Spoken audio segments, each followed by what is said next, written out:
noite, irmãos, tudo bem? Eu estou aqui para gravar esse vídeo e compartilhar uma palavra de Deus com todos.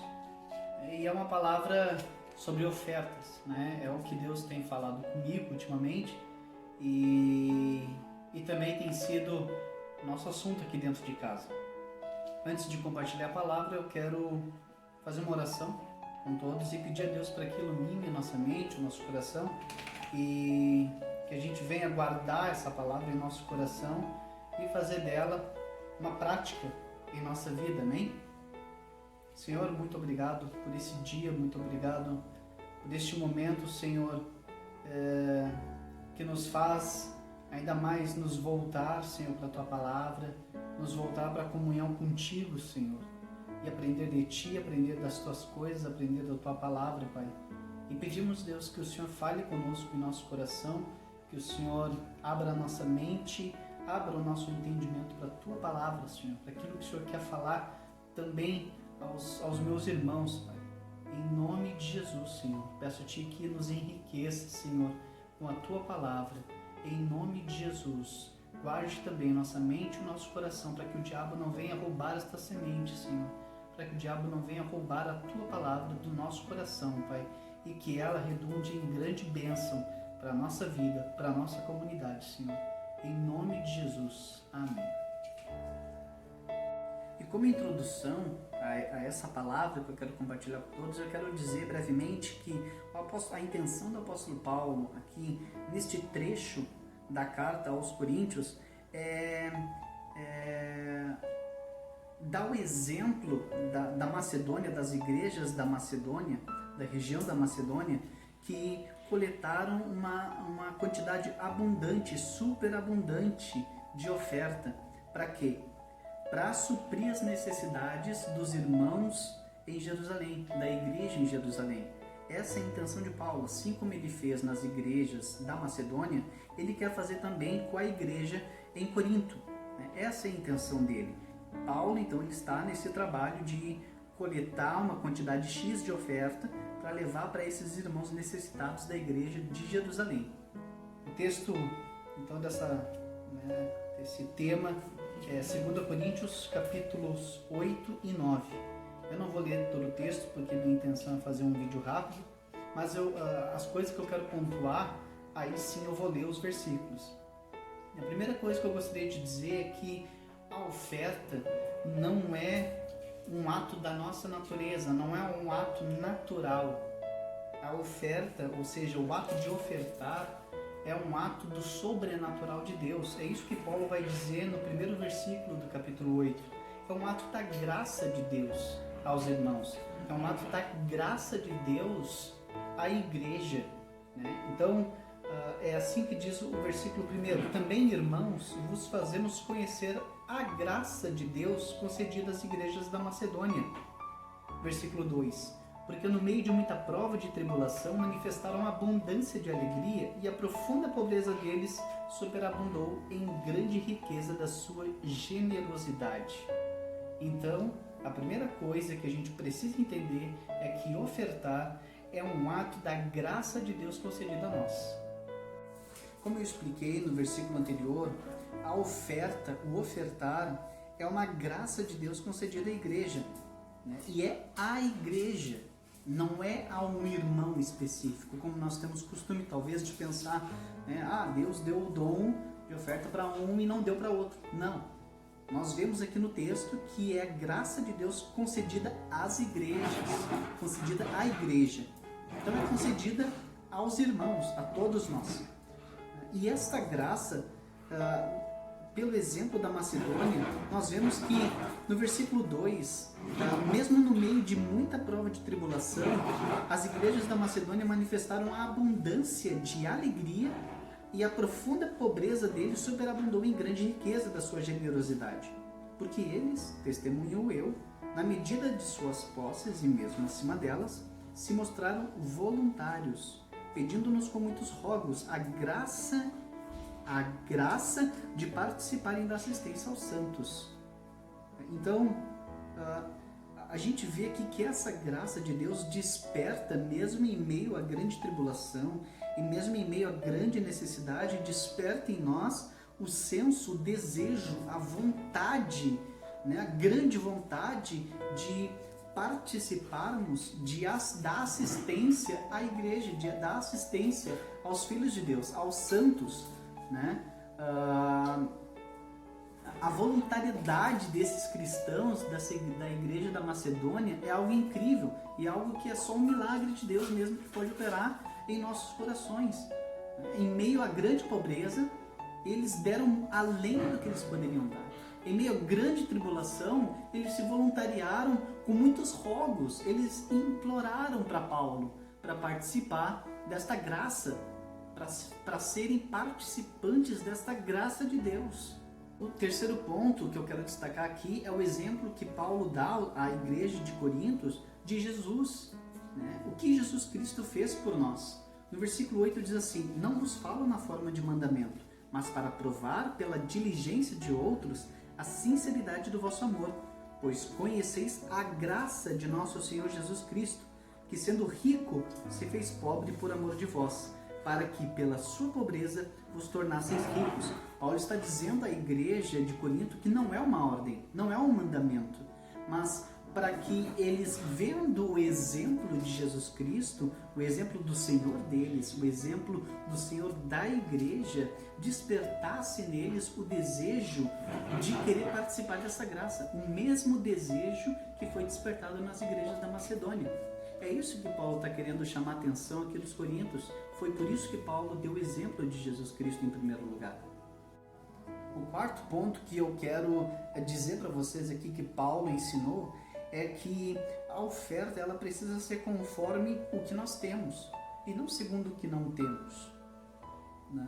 Não para que exista alívio para uns e sobrecarga para outros, mas para que haja igualdade, suprindo a abundância no presente a falta daqueles, de modo que a abundância daqueles venha suprir a vossa falta, e assim haja igualdade, como está escrito: o que muito colheu não teve demais, e o que pouco não teve falta. Então a gente contribui segundo aquilo que nós temos e não segundo o que não temos, não é para que haja alívio para outro irmão, para o próximo, para o nosso irmão, mas para que não haja sobrecarga. O quinto ponto agora que eu quero falar para os irmãos é o que Paulo ensina no versículo 5 do capítulo 9. Portanto, julguei conveniente recomendar aos irmãos que me precedessem entre vós e preparasse de antemão a vossa dádiva já anunciada, para que esteja pronta como expressão de generosidade e não de avareza. Avareza aqui pode ser muito bem também traduzida por cobiça, né? Cobiça é aquilo no nosso coração que Jesus diz que nos contamina. Jesus citou algumas coisas que contaminam o homem, dentre elas a cobiça, a avareza, ou seja, a nossa paixão pelas coisas, nossa paixão pelo dinheiro, né? E que a nossa oferta ela não pode ser uma expressão da nossa avareza, da nossa cobiça, mas uma expressão da nossa generosidade. O sexto ponto se encontra nos versículos que eu vou ler agora. Versículo 6 do capítulo 9 de 2 Coríntios. E isto afirmo: aquele que semeia pouco, pouco também ceifará. E o que semeia com fartura, com abundância também ceifará. Cada um contribua segundo tiver proposto no coração, não com tristeza ou por necessidade, porque Deus ama a quem dá com alegria. Deus ama quem dá com alegria. E o versículo 7 diz: cada um contribua segundo tiver proposto no coração. Isso não diz respeito à quantidade da nossa oferta, à quantia do que estamos ofertando, mas diz respeito àquilo que está no nosso coração. Ou seja, não devemos dar a nossa oferta por compulsão, por obrigação, por remorso. É isso que o texto está falando aqui especificamente. A gente não pode ofertar por obrigação, por compulsão, por remorso. Não, mas é com alegria. Com alegria, não com tristeza. Não por necessidade, porque Deus ama a quem dá com alegria. E aqui existe uma referência muito legal em Deuteronômio 15:7, que fala de quando o servo é marcado na orelha pelo seu senhor. Deus está dizendo para este senhor que quando for para dispensar, para liberar, né, para dar a carta de alforria para o seu servo, para ele não ficar triste, mas para ele se lembrar de tudo o que foi feito por ele, por este servo, e assim liberar ele com alegria. Então a gente deve liberar a nossa oferta, dar a nossa oferta com alegria, no sentido de que nós nos alegramos por aquilo que Deus já nos deu. E isso nos remete a um pensamento muito forte de que nós não devemos servir ao dinheiro, mas que o dinheiro deve nos servir. O dinheiro deve nos servir. Ele deve ser o nosso servo. Nós é que devemos dizer a ele o que fazer e não ele dizer a nós o que devemos fazer. E o sétimo ponto que eu gostaria de trazer para vocês é o que Paulo diz no versículo 8 do capítulo 9. Deus pode fazer-vos abundar em toda graça, a fim de que, tendo sempre em tudo ampla suficiência, superabundeis em toda boa obra, como está escrito: distribuiu, deu aos pobres, a sua justiça permanece para sempre. Aqui existe uma referência também em Provérbios, capítulo 11, versículo 24, e eu vou ler essa referência para vocês. Provérbios, capítulo 11, versículo 24, diz assim: a quem dá liberalmente, ainda se lhe acrescenta mais e mais. Ao que se retém mais do que é justo, ser-lhe-á em pura perda. Eu vou ler de novo. A quem dá liberalmente, ainda se lhe acrescenta mais e mais. Ao que retém mais do que é justo, ser-lhe-á em pura perda. Ou seja, o que Paulo está querendo ensinar aqui no versículo 8 é que ofertar é investir, não é gastar. Ofertar é investir. Reter mais do que é justo, isso sim é gastar. Isso sim é perder dinheiro. Agora, ofertar é investir dinheiro. É investir em dinheiro. É investir em Deus, na obra de Deus. O oitavo ponto que eu quero dizer para vocês aqui é que Paulo destaca o cuidado de Deus, a bondade de Deus, a providência de Deus para o seu povo. E ele diz isso a partir do versículo 10. Ora, aquele que dá semente ao que semeia e pão para alimento, também suprirá e aumentará a vossa sementeira, e multiplicará os frutos da vossa justiça, enriquecendo-vos em tudo para toda generosidade, a qual faz que, por nosso intermédio, sejam tributadas graças a Deus. Aqui, além de pontuar a bondade, a providência, o cuidado de Deus, Paulo ele está nos direcionando aquilo que vem do alto, aquilo que vem do céu, pois essa é a referência desse texto em Isaías 55, 10 e Oséias 10, 12. Esta é a referência, aquilo que vem do céu. Então, mais uma vez, Paulo está dizendo que ofertar é um dom de Deus, porque vem do céu. Ofertar é algo santo, não é algo natural, porque vem do céu, vem de Deus, vem do alto, assim como o maná veio do céu, assim como a lei veio do céu. Por isso são santos. Então, ofertar é algo santo, é algo sobrenatural de Deus. O nono ponto que eu gostaria de destacar agora se encontra em 2 versículos, que são os versículos 12 e 13. Porque o serviço desta assistência não só supre a necessidade dos santos, mas também redunda em muitas graças a Deus. Ou seja, é dupla graça, é uma via de mão dupla. Ao mesmo tempo em que Deus nos dá, nós, em reconhecimento disso, nós damos a outros. E isso redunda em graças a Deus. Isso redunda em glórias a Deus. Isso redunda em muitas graças a Deus. Então é uma via de mão dupla. É dupla graça podemos ofertar.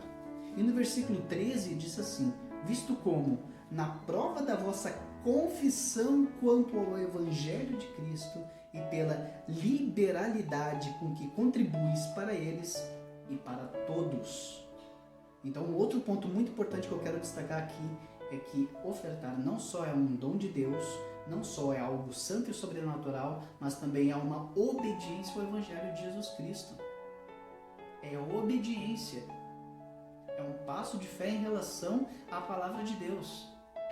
É amar a Deus. Porque Jesus nos ensinou dessa forma. Aquele que ama a Deus, obedece a Deus. Obedece a sua palavra. Então, irmãos, o que eu gostaria de passar para vocês é que nesses 2 capítulos que nós estudamos de 2 Coríntios, que são os capítulos 8 e 9, são pontos importantes que a gente deve com todo cuidado observar nesses textos, na leitura destes textos. São coisas que nós, enquanto cristãos, ainda que não consigamos sempre ofertar, observando diligentemente todos estes pontos citados, é o nosso dever tentarmos, ao menos, cumprir com estes pontos, cumprir com esta palavra. Este é o dever do nosso coração enquanto cristãos, enquanto filhos de Deus, enquanto pessoas, criaturas que nasceram do alto, que nasceram de Deus, que nasceram da vontade de Deus. É lógico que, como eu falei, muitas vezes não vamos conseguir ofertar obedecendo todos estes pontos, mas nós devemos mirá-los, nós devemos fazer destes pontos nosso alvo e tentar acertá-lo o máximo possível, com a ajuda de outros irmãos, com a ajuda de nosso pastor, com a ajuda de outros líderes, com a ajuda de pessoas maduras na fé que podem nos auxiliar quanto a estes pontos, porque são muito importantes mesmo. Certo? Eu espero que tenha sido edificante para todos. Espero que tenha sido uma bênção. E era isso que eu gostaria de compartilhar com todos vocês. Amém. Então, irmãos, para finalizar, eu gostaria de fazer uma oração final. Senhor, muito obrigado pela Tua palavra, Pai. Obrigado porque Tua palavra nos enriquece, Senhor, e nos edifica, Pai. Muito obrigado por ter nos ensinado estes pontos preciosos, Deus, que enquanto cristãos devemos guardá-los com zelo e com diligência, Pai. Então pedimos a Ti que o Senhor sente esta mensagem no nosso coração, Pai. Que o Senhor guarde esta mensagem para que não seja roubada, Senhor, pela distração, pelo diabo, Pai. Em nome de Jesus, Senhor, faça-nos andar segundo a Tua palavra, Pai, para que não somente nós, mas para que toda a congregação seja edificada e seja levada, Deus, a glorificar o Teu nome, Senhor, a bendizer a Ti, Senhor, em nome de Jesus, nós te agradecemos.